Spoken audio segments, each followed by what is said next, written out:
Edith? Yes, Mum. Now you'd better fetch the ice bucket. Yes, Mum.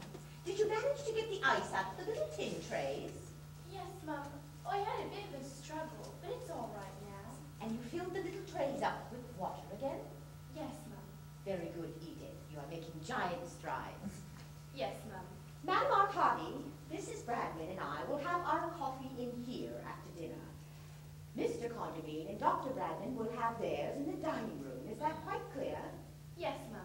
And when you're serving dinner, Edith, try to remember to do it calmly and methodically. Yes, Mum. As you are not in the Navy, it is unnecessary to do everything at the double. Yes, Mum. Now go and get the ice. Yes, Mum. Not at a run, Edith. Yes, Mum.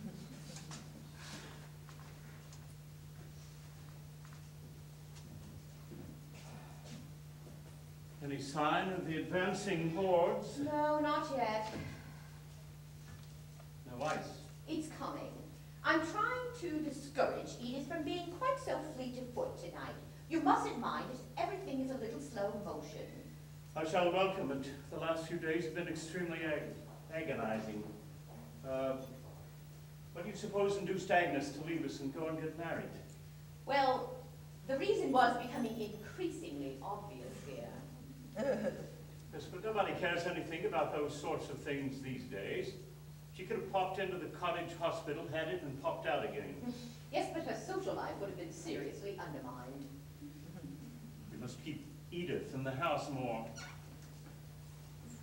That's right, Edith. Yes, Mum. I left my watch on my dressing room table, Edith. Will you get it for me? Yes, sir. There now. You took her by surprise. A dry martini, I think, don't you? Oh, yes, darling. I expect Madame Arcati will want something a little sweeter. Oh, we'll have this one for ourselves anyhow. Oh, dear. What? I have a feeling this evening's going to be awful. It may be funny, but not awful. Well, you must promise not to catch my eye. If I giggle, and I'm very likely to, it will ruin everything. You mustn't. You must be perfectly serious and, if possible, a little intense. We can't hurt the old girl's feelings, no matter how funny she is. Yes, but why the Bradmans, darling? He's as skeptical as we are. He'll probably say the most dreadful things. I've warned him. There must be more than 3 people, and it couldn't be the vicar and his wife, because A, they're dreary, and B, they probably wouldn't have approved at all. It had to be the Bradmans. Thank you, Edith. Steady, Edith. Yes, sir. We might make her walk about like they do in portrait lessons with a book on her head. Hold on. Here, try this.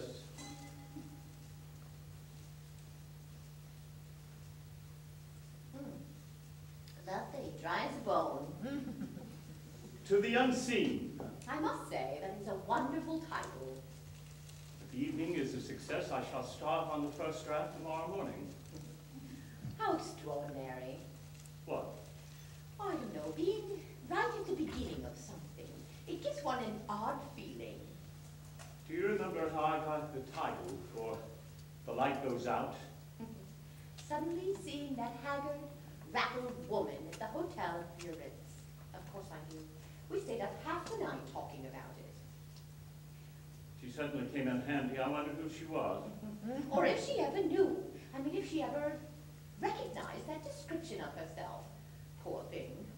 Here's to her, anyhow. I'll have another. Oh, darling, it's most awfully strong. Never mind. Have you used Elvira to be of help to you? When you were thinking something out, I mean. Every now and then when she concentrated, but she didn't concentrate very often. I do wish I'd known her. I wonder if you'd have liked her. Oh, I'm sure I should. Yes, as you talk of her, she sounds enchanting. I'm sure I should have liked her. Because you know, I had never for an instant felt the least jealous of her. And that's a good sign. Poor Elvira. Does it still hurt, dear, when you think of her? No, not really. Sometimes I almost wish you did. I feel rather guilty. I wonder if I died before you'd grown tired of me, if you'd forget about me so soon. No, you won't die. You're not the dying sort. Oh, neither was Elvira. Yes, she was, now that I look back on it. She had a certain ethereal, not quite of this world quality. Nobody could call you ethereal, even remotely. Nonsense. She was of this earth. She was earthy. Well, she is now, anyhow. Oh. No, that's the kind of observation that shocks people. It's discouraging to know how many people are shocked by honesty and how few by deceit. Ooh, write that down. You might forget it. You underrate me. Anyway, I think it was more a question of bad taste than of honesty. I was devoted to Elvira. We were married for 5 years. She died. I missed her very much. It was 7 years ago. I have now, with your help, my love, overcome the whole thing. Admirable. But if tragedy should darken our lives, I still say with prophetic foreboding, poor Ruth. That will be the Bradmans. It might be Madame Arcati. No, I think I heard a car. Madame Arcati will come on her bicycle. She goes everywhere on her bicycle. Really is spirited on the old girl. Shall I go, or shall we let Edith have her fling? Wait a moment and see what happens. Perhaps she didn't hear. She's probably on one knee in a pretty sprinting position, waiting for Cook to open the kitchen door. Steady, Edith! Yes, sir.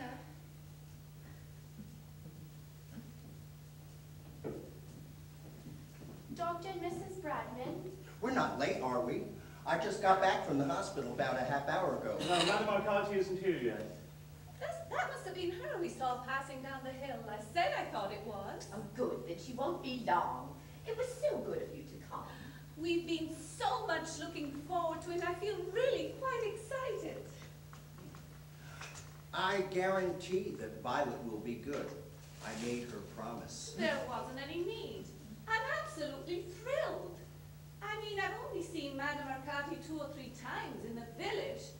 I've never seen her do anything at all peculiar, if you know what I mean. Dry martini. Oh, by all means. She certainly is a strange woman. It was only a chance remark by the vicar about seeing her on the knoll, dressed in some sort of Indian robes that made me realize she was psychic at all. Then I began to make inquiries, and evidently she's been a professional in London for years. It's funny to think of someone doing it as a profession, isn't it? I believe it's very lucrative. Do you believe in it, Mrs. Condomine?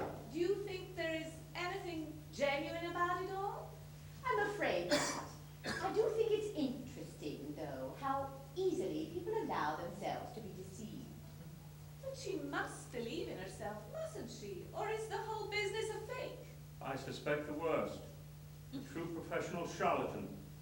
That's what I'm hoping for anyhow. The character in my book must be a complete imposter. It's the most important part of the whole story. What exactly are you hoping to get from her? Jargon principally, a few tricks of the trade. I haven't been to a séance in years. I want to refresh myself. Then this is not entirely new to you. I know. When I was a boy, we had an aunt who would come and stay with us. She imagined herself a medium and would go off into the most elaborate trances after dinner. My mother was fascinated by it and loved watching her make a fool of herself. Was she convinced? Oh, no. She just loved watching her make a fool of herself. I gathered there were never any tangible results.